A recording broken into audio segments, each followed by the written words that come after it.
All right, we don't have a ton of time. It's that.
A little bit of Payne's Gray that I never use. Mid grays that I shouldn't use. But I do. And a little bit of red. Pale yellow should go there.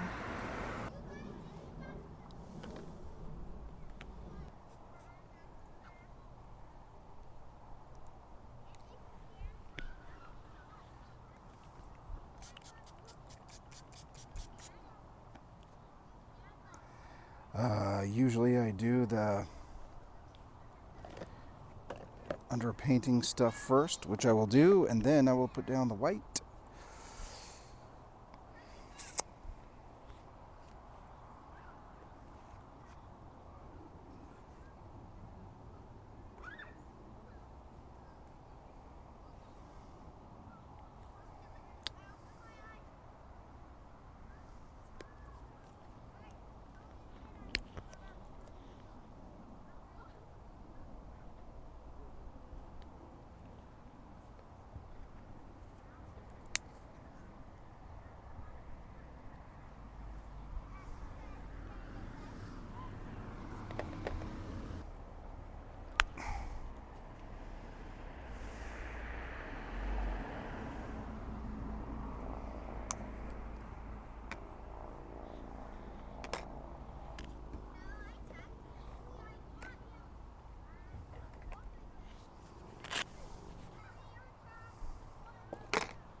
Obviously getting this a little backwards. Okay.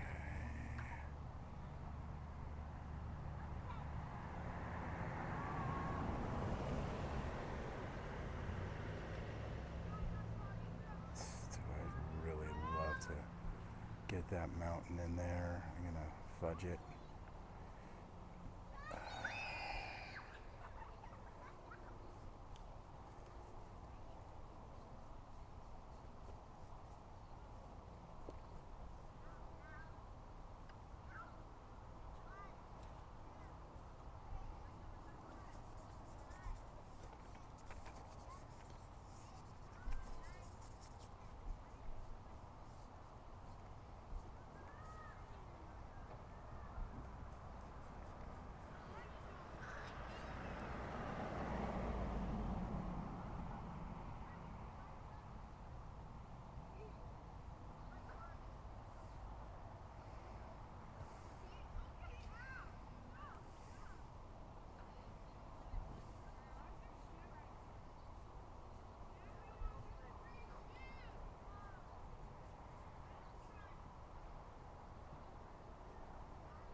there's a mid-ground here.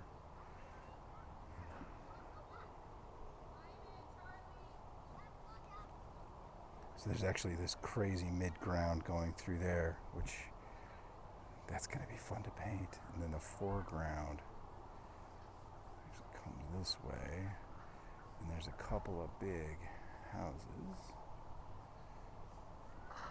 and a great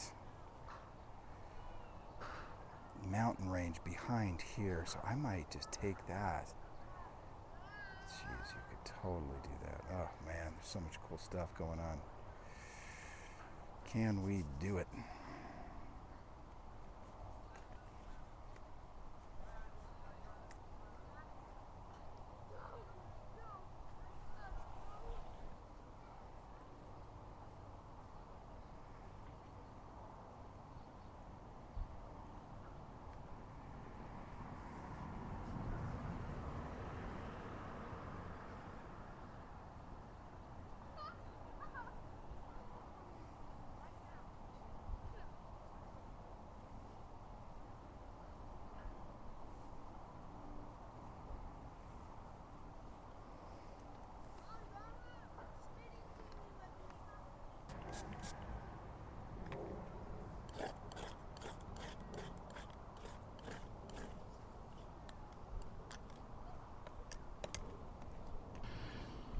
Okay, so now that the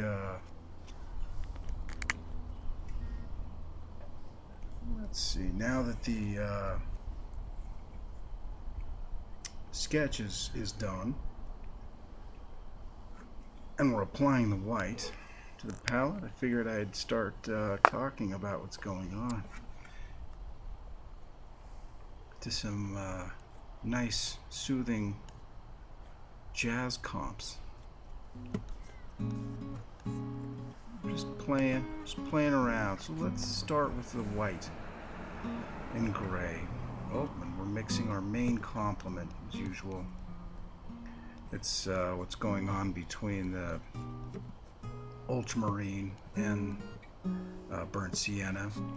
I started with some mixing that white and the gray, the mid-value gray we have, and the white, and so it's, you know, this is just grays and grays, and we're kind of dipping into the regular color palette now, and I can push this either way to you know, the sienna or the ultramarine, but keeping with the traditional palette, just throw in a little bit of the yellow ochre. Pretty common beginning to the mountains that I'm seeing here this time of evening in the summer in this part of town. These great mountains. There's a lot of interference going on, and so you just kind of go to town with the color. We'll just be skipping back and forth between palette, what's going on in the palette, and what's its application on the surface. As usual, this surface is gator board with Bristol board mounted to it. It's a great surface, very rigid and very light, just perfect. Here, you see we pushed our mixture a little more to the blue, and it's our main complement mixture to the blue, and a little lighter in value, and we're kind of just creating distance here. So what's going on mostly is we have the intense colors underneath, right, for the sketch. And those can peek through, so you scrape back to it and you get this sort of luminous, you know, yellow that comes through if you scrape off with the palette knife. So you get scrapey with the palette knife with the brown, and you reveal some of that stuff underneath, and then you throw some more of this cooler blue over top of that, and then you can scrape back to the, you know, to the warmer color with this kind of thing with the yellow ochre in there. It's like we're pushing that same yellow ochre mixture a little lighter in value now, because there's a lot of detail in the mountains, so you're not just getting atmospheric perspective, you're getting detail in the mountains and the actual geology of the mountains, plus construction off in the distance. We're trying to suggest all that. So when you scrape back to these layers, you can start to reveal this sort of like this faux detail, these like faux impressions of detail. But then you start adding these other colors. You start getting some of the geology, and then distance, and then structures, and there you go. Really like that. Or I started mixing these two yellows a lot in this really interesting having two yellows in this traditional palette. It's the same kind of thing you can do if you have, say, cadmium, like a yellow light and a yellow medium or something like that. But these are non-toxic, like Azo and Hansa rather. Extremely calm evening. It sounds like it's major traffic in the background. It's not. These are just like residential passers-by. It's just actually very, very soothing. Kids playing off in the background. My own kiddo painting. 10 feet, next to me, and then cars going by and stuff. Just this beautiful evening, and it's overlooking a park here, and we just kind of cranked out this painting.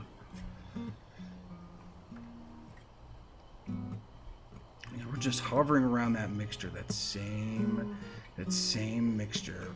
I guess that makes sense. I mean, this is all distance. This is all atmospheric perspective. As I was saying earlier in the recording, on my person there, I'm not talking from, right now I'm not talking from being in person or anything like that. This is a recording afterwards, so there's two of me talking at any given time. But this right here is a mid-ground that I'm laying in, or sort of a quasi mid-ground. There's a lot of houses in this area, and the contrast is pushed up quite a bit from the atmospheric perspective in the back. And so things get a little darker, shadows get a little deeper, there's a little lighter lights and darker darks and things like that. And so I kind of just fudge that entire range right there, so I can at least key the painting, right? I can add detail anytime. It's my favorite part of these kind of paintings,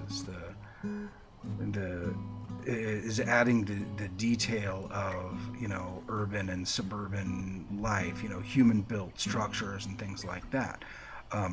It becomes this kind of field of like vibrating shapes and colors that really start to illuminate a painting. But right now I'm just keying in on this sort of bulk effect of that, right? I'm just sighing. and so just deepening the value, or the value a little bit, and so I can key the rest of the painting to it. This is my little travel set. These little pads I've made in there that keep the brushes suspended. It's actually window lining. It's a kind of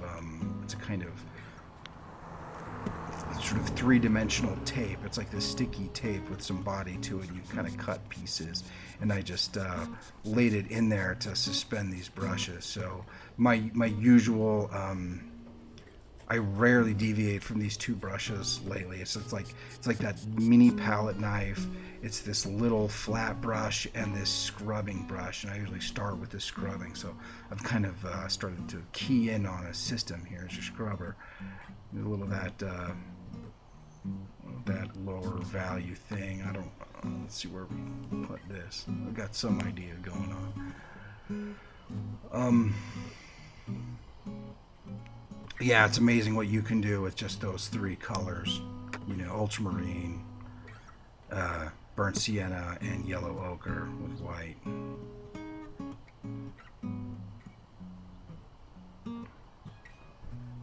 When I say that right, as I add the pale yellow in there. See what the pale yellow gives us. Yeah, looks like just more detail. Just pushing some kind of detail. I don't know if those are structures or if that's a sort of light picking up on peaks and valleys and stuff there in the back. But there's a lot of dimensionality there within that narrow value range and back. A lot of dimension to it. So I don't know if I'm suggesting it or I usually just end up suggesting a lot of stuff here. Looks like I'm going back into that cooler color. It's funny, those test marks, a lot of times you can just leave them and it just sort of adds nuance, you know. But, you know, that cooler, higher value, we were just at a slightly warmer, very light value. And let's see how much little detailing. Later on in the recording, we zoom in on some of this detail a little more, as much as possible with this recording, actually.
Now we're starting with the greens, which is very important for this painting, the greens.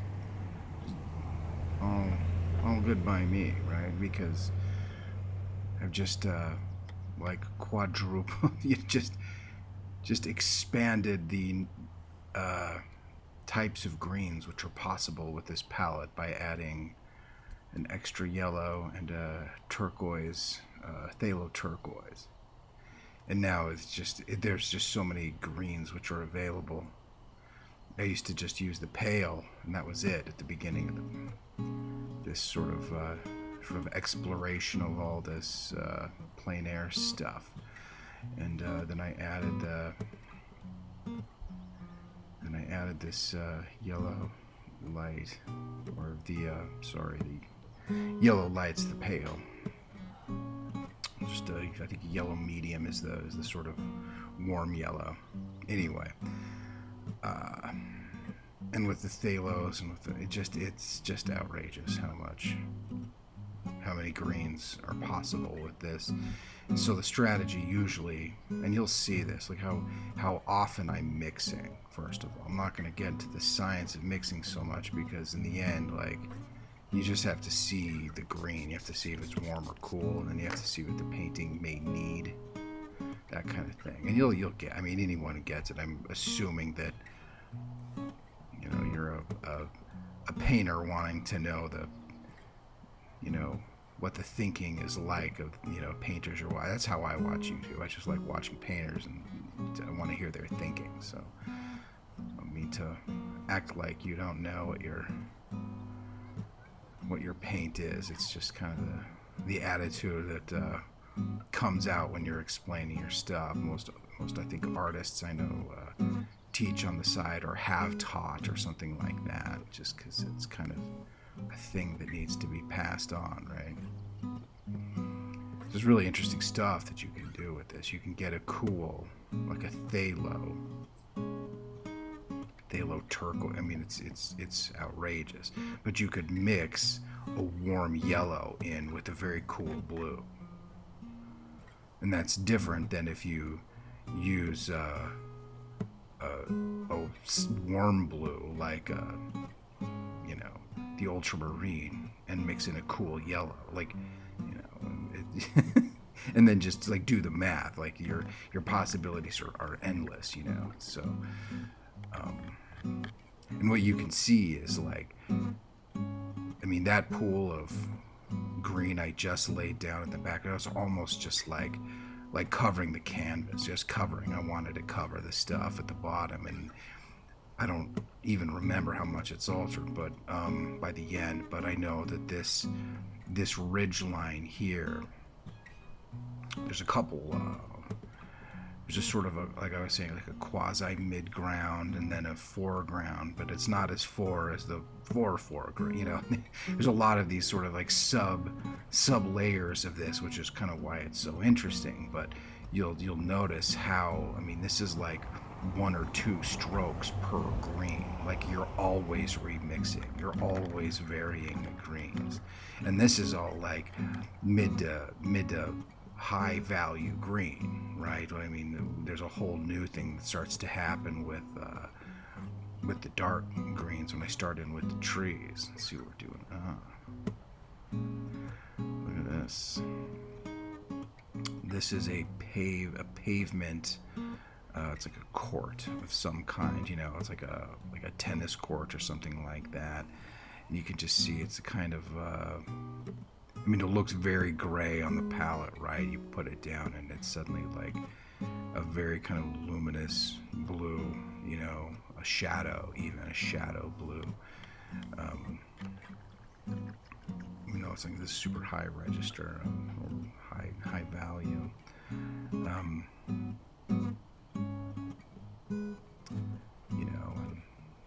Just kind of scrubbing around and seeing what size I want. So the size of most of the elements and the placement, I'm copying what I see. I mean, this is plein air, right? So it's got to work how I see it, because that's what's there. But also like this sort of subtle rearranging of elements to make an effective picture is more important to me. So. So now we just sort of like, subtly slid into what's essentially going to be the houses, right? And that was only a couple of marks. It's almost just setting a register, but setting it with,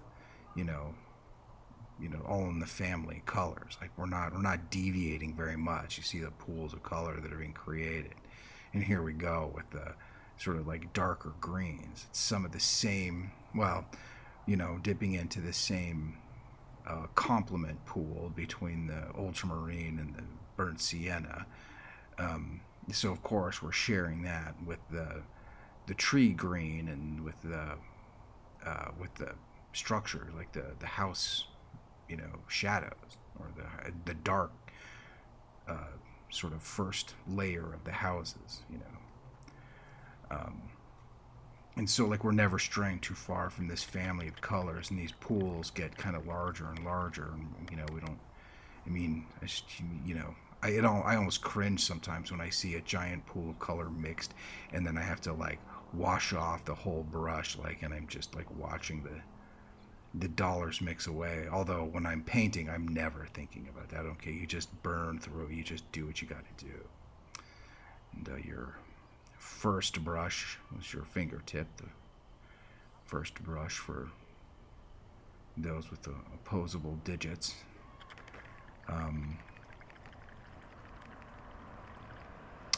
There's really interesting stuff happening. You can kind of see in the background with the actual grass where you have different patches of sort of like sun bleached or sun dried grass, and then you also have highlights, right?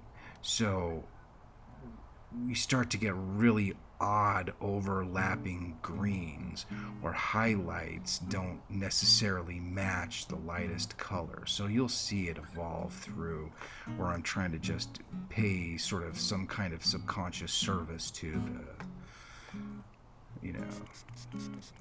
the sun bleached, and as well as the highlights, as well as like the whole beautiful range of greens which exist in the trees and the grass. Your guess is as good as mine. I don't remember where this color ends up, so it's been a while since I painted this painting. Let's see where we go. Oh, sky. Wow, the sky ended up so because the top of the canvas here is cut off. You don't see, this is the one part of the painting I wish was caught in full, because I painted it all so fast and it looks so good. And I'm not like patting myself on the back. I'm saying, like, after, a dozen plein air canvases this summer, none were even as remotely successful as this sky, and I just burned through it. See, I grabbing some blue, but you're not gonna. Oh, here we go.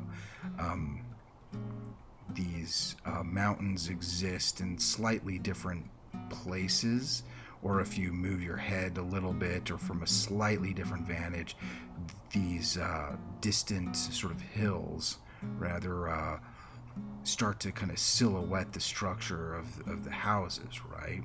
But my primary position here, they weren't quite there, and I wanted them there, so I added it in real quick and just sort of mixing on the fly. And again, it's like, look at all the different colors in the background. We have a brown, we have a purple, and now we have that kind of greenish. But atmospherically, they all work very well. And this is what I wish I would have caught better on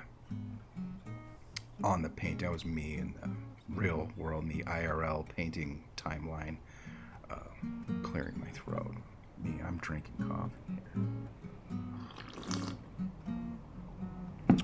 So there's beautiful, okay, so this is haze. Like, there's fires all throughout the western United States in this, at this time.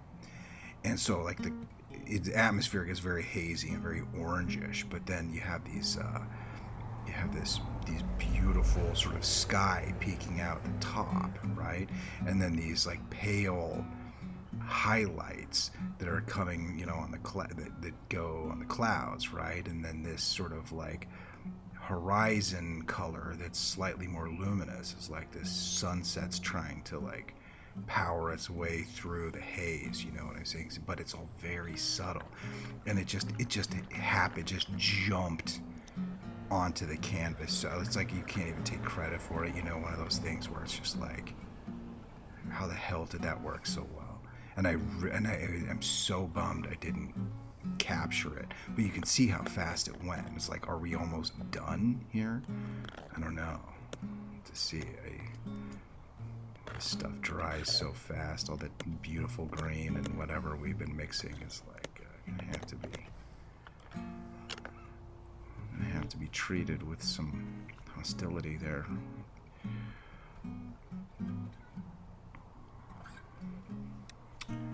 So we're sienna-ing up our main complement here. A little bit of the traditional,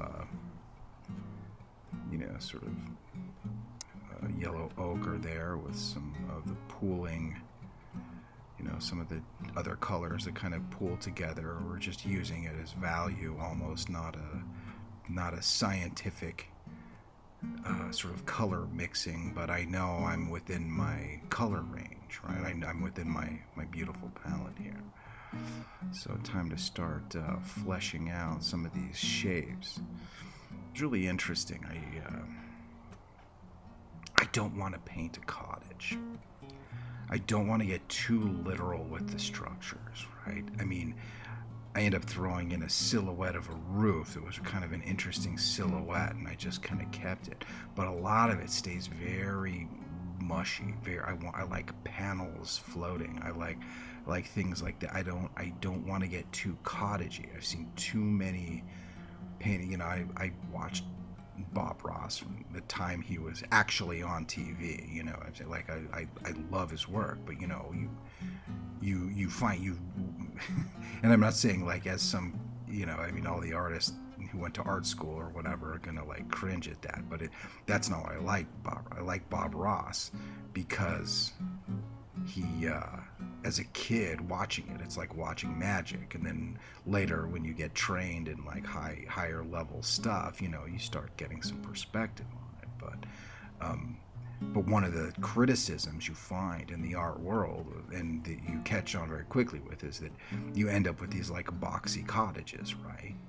So it's like this perfectly nestled cottage into something, and like I don't want that. I don't want cottagey stuff. I want these things to remain kind of like, you know, colored shapes in a sea of other colors, kind of. So a lot of these I don't get too detailed, and you have to like find this balance with human built structures. Like you have to have enough to kind of indicate that there's complexity there, but not enough to, you know, move from some kind of organic shape to some kind of like rigid shape that you took the ruler out and like perfectly captured or something like that. Like I kind of wanted to melt into the rest of the colorscape. That's kind of the beauty of it. Even when I'm using artificial color on structures and things too, I wanted to kind of merge with the natural color in some odd way. I mean, humans, you know, you call it the human-built world, but we're, you know, philosophically, we're rendering our own landscapes, right? I mean, forests didn't always exist. You know, life existed long before forests did. So trees kind of like take their, you know, play their part in creating the natural world. You know, if I want to create the natural world, well, humans are kind of taking part in building these like vast, you know, human forests we call subdivisions, right? I wanted to sort of blend naturally into the rest of what's going on. I think that's kind of the beauty of it. At least that's what people who live in suburbs try to tell themselves, right? Anyway. I'm not sure how much of this I end up keeping. There were some nice luminous shadows. The problem is the shadows changed color, right? So it was like the sun setting, and like I said, kind of like peeking through like all the haze. Like the shadows are changing all the time. So all these like very blue shadows emerged, and they started to do really interesting things. Like all these trees were like planted in these little pits in the ground, and like so you have these like little arcing blue shadows on the pit that the trees come out of. You'll see this later, right? So these like luminous blues showed up in some bizarre places, and you know, you want to capture it, but also not want to, you know, like take over your painting. I've messed with a couple of the paintings I have even in this series where some lighting phenomenon that happens 2/3 of the way through like somehow takes over the painting. And it's like, wow, I'm not sure that's the best way I could have taken a painting. But here I actually end up keeping a lot of the blue. It works, probably because I didn't overdo it.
Wow, look at that mark. Yeah, this whole thing happens here where I'm trying to add some kind of like little detail and sort of visual indications of just visual interest, and it's almost like a kind of just texture in the background, right? You know, and sometimes you use the square, sometimes you use the scrubby round. For a while I was using a kind of rigging brush for this kind of thing, but I just kept liking the marks I make with the larger brushes more, and I recently ran into, oh, that dog is literally in Plein Air. That's what I'm gonna call the IRL stuff here happening. Should mute that.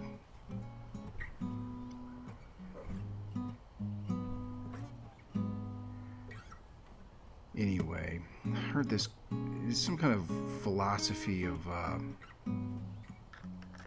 Sargent, where he said to basically use the largest brush you possibly can for the kind of detail you want. Just to say, use as large a brush as you can either way, and it sort of forces you to make more interesting marks and use your brush in interesting ways, right? And it's sort of like one of those things you've heard before 100 times, but then you run into it naturally through the course of your painting process, and it like rings true, and then and you're like, oh yeah, why didn't I listen to that from the very beginning, you know?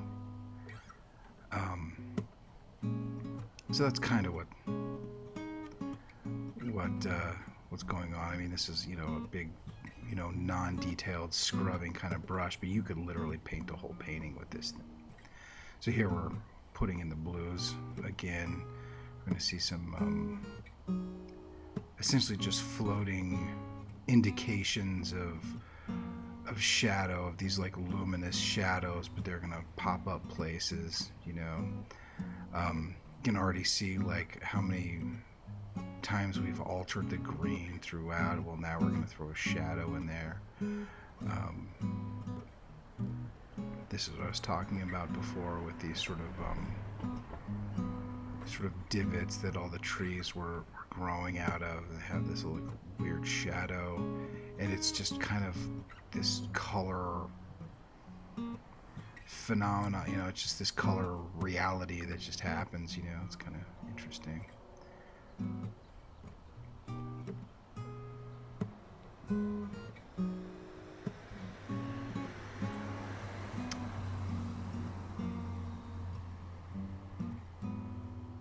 We are getting into some smaller detail now that a lot of the big stuff is blocked in. I mean, everything's keyed in, you know, so the lightest lights and the darkest darks are in place. With that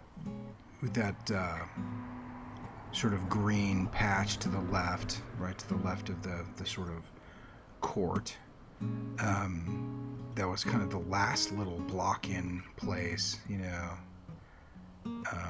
And now, like, we're just moving into this phase of detail. There's so many little trees and sort of foliage and things that are kind of popping out of nowhere. It's like this is the this is sort of bejeweling phase of a painting, right? Where you start to throw in all these minuscule little details everywhere that bring a painting to life. I think every painting kind of has this phase. With my technique, I feel like it's of particular fun, you know.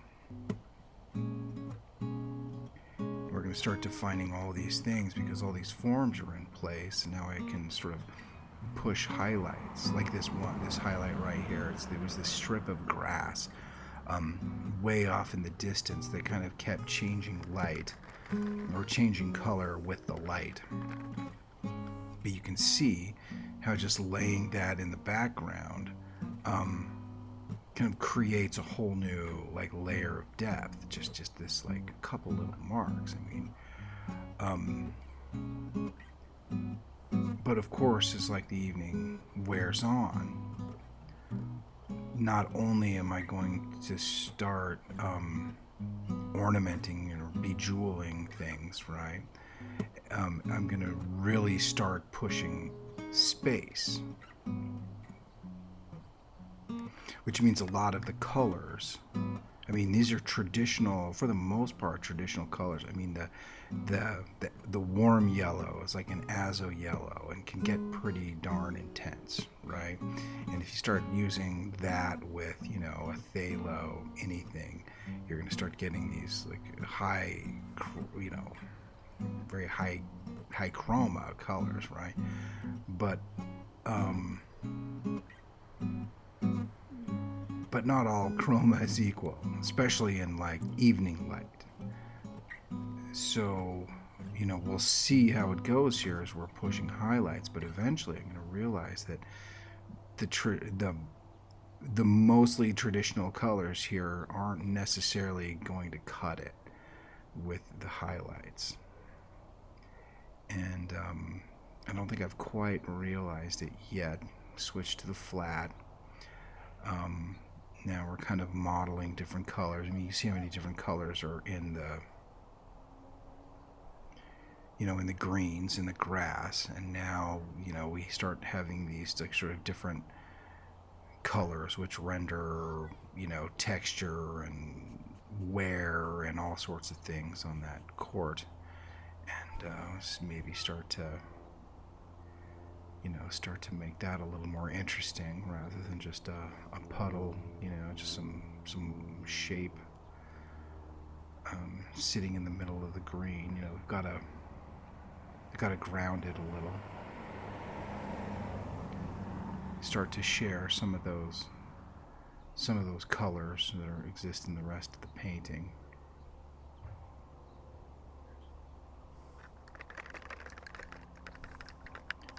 You'll see what we do with that.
now look at that blob of white paint. This is where I start to figure it out. As I highlight the steeple, I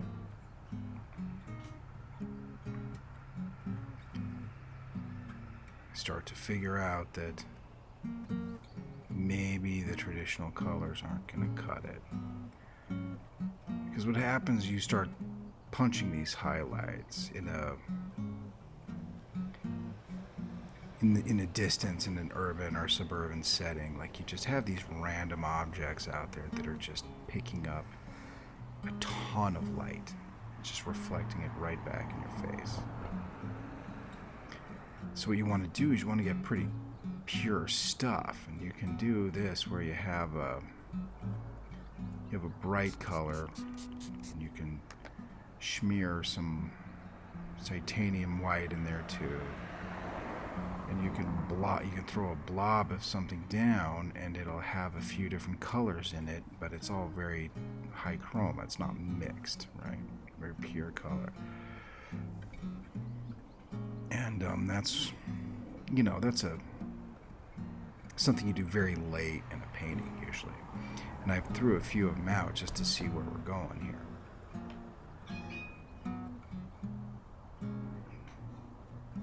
And but it kind of it rekeys everything, which is good. So now you can see what's going on. It's like, okay, we've rekeyed everything. In other words, we put a highlight in a different part of the painting. Oh, that's another plein air phenomenon. I don't know why I didn't edit that out either, but that's when I plug in my camera here. But that's good, because that's when I realized that the corner of the painting is not quite in frame, so I'm going to readjust it. And you can see all that beautiful sky work that I keep patting myself on the back for. Like I said, I felt it more like it decided it was going to do that rather than me doing it. I actually cut a lot of it out because you couldn't see the marks going down.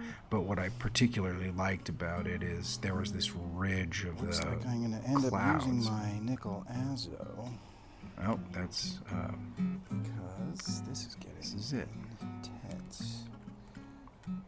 So that's me in plein air talking about things. Anyway, you can see the sky. You'll see it again. The sky I like. This is picking back up from where I was talking about before I started talking about the sky. Okay, you have these colors, right? Through the azo in, right? Pure white and azo. And you start laying these things down, and I mixed a little green in there too, so you don't have a single color you're laying down at once. You get fairly high chroma stuff, but I keep using that azo, so that this nickel azo gold is so luminous.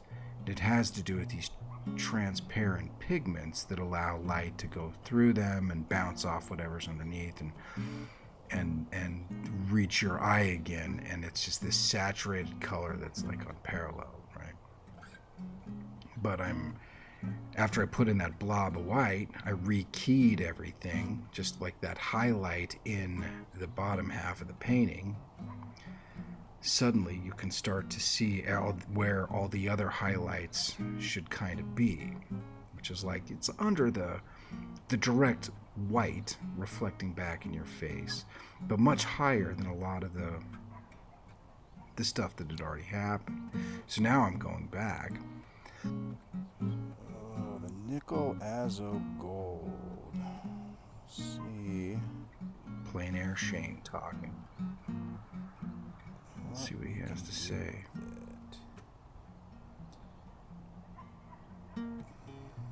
Bam.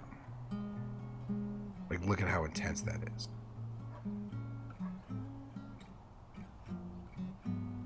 Right, and that nickel azo is so intense. I'm going to get the other azo out in a second. That's going to be 3 azos, yellow, gold, and another yellow too. And so like it's getting late here, right? The sun's going down and it's just like focusing this light, so stuff is getting intense, right?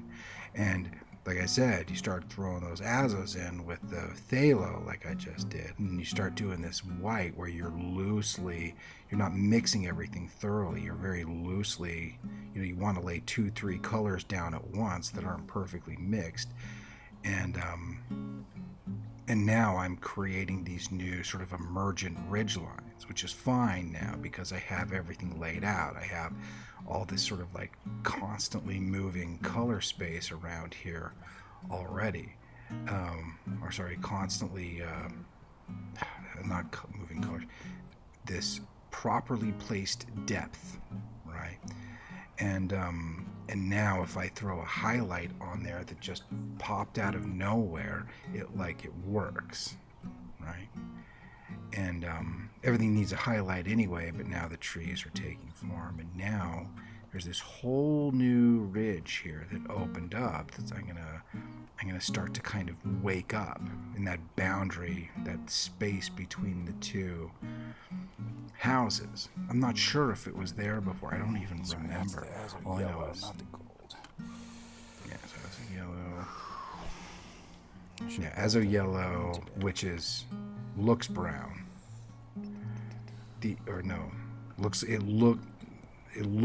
Its body, its mass tone looks like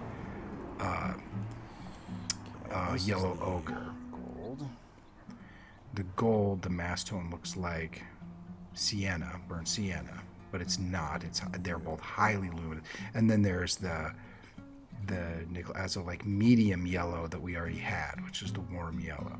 So this just punches the chroma up, staying vaguely with it, or not, essentially pretty damn close to the color space we already have, except that these are just highly luminous, right? And this part of the painting, when I was doing it, I'm like, whoa, my gosh, what's going on? What am I doing? Oh no. And because I've been thinking about this stuff for a bunch of paintings now, and it's like at some point I'm gonna have to really start using these. Like I'm gonna hit a lighting condition where I really, really need to punch up the color, and like this was the day, right? And so now suddenly, as new planes are sort of emerging with this changing sun, the depth of the painting starts to get, pushed back. I open up a whole new ridge of highlights right here, or the sun itself did, and we recently rekeyed all the highlights in this region with those little dots of white which reflect back to you, and now it's time to just go to town and bejewel the thing, right?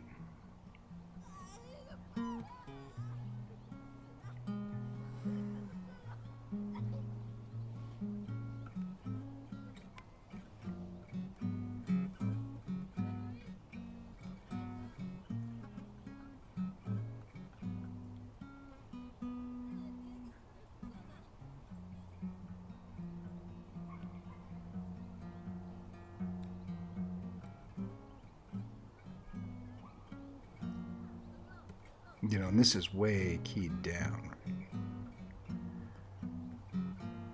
This is say neutralized, but I'm not even bothering to use much of the original palette we had. Like I've got the intense colors.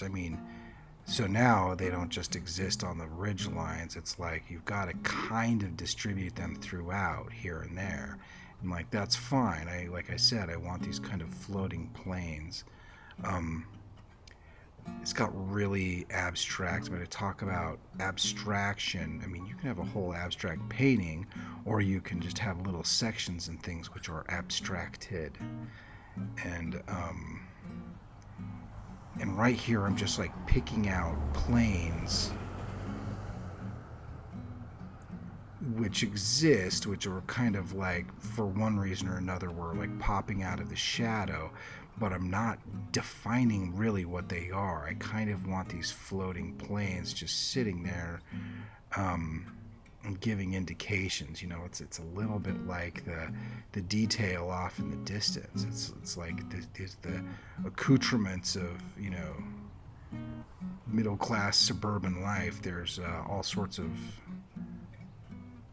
shapes and planes and things which just kind of happen, and like now it's I want to indicate the busyness in some way, but make it palatable, haha, for the painting, right?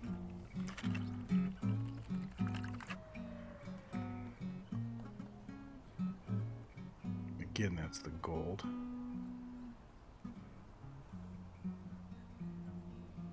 No, that's the Azure yellow. My apologies.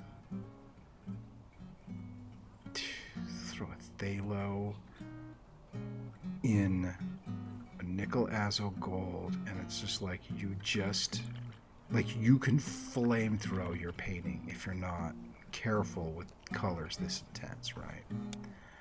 You can just torch it. I've done it. I've been so in awe of the pigment as I'm laying it down. You sort of step back and realize like your entire painting is now like green or something, like what, just some intense color you threw in there. So I don't even remember if I ended up using that, because it's like, are you sure you want to do that, buddy? I don't even remember.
That up.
sun just died.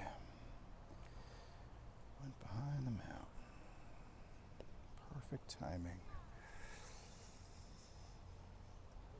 Probably do a little touch up of this crap over here, but I mean, what can you do, you know?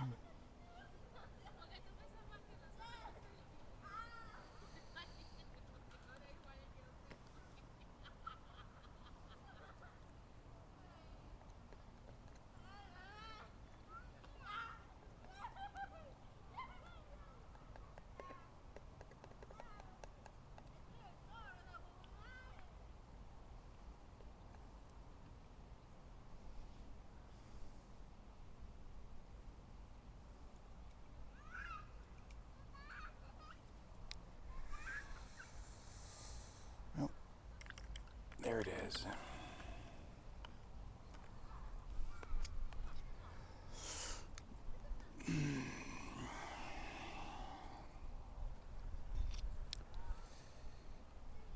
Just lost the light.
It's a bad shape.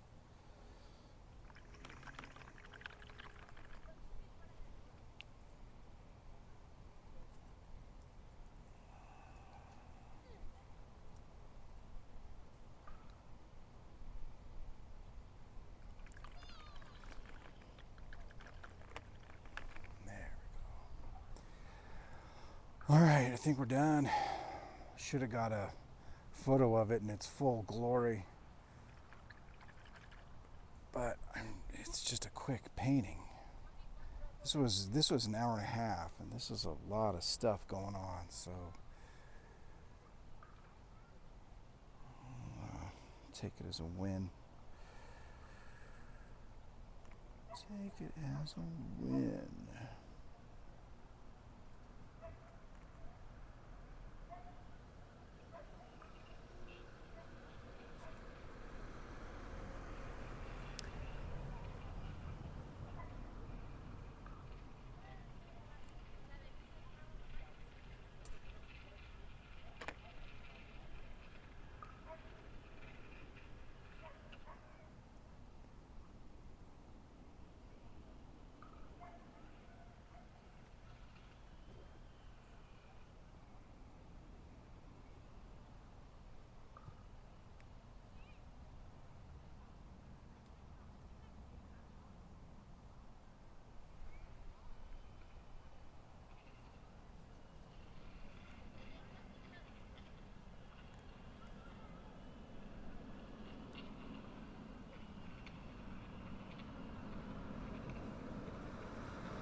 Hey kiddo, you ready to wrap up? What? Ready to wrap up? Yeah, pretty good.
Well, dang, I should have got it there.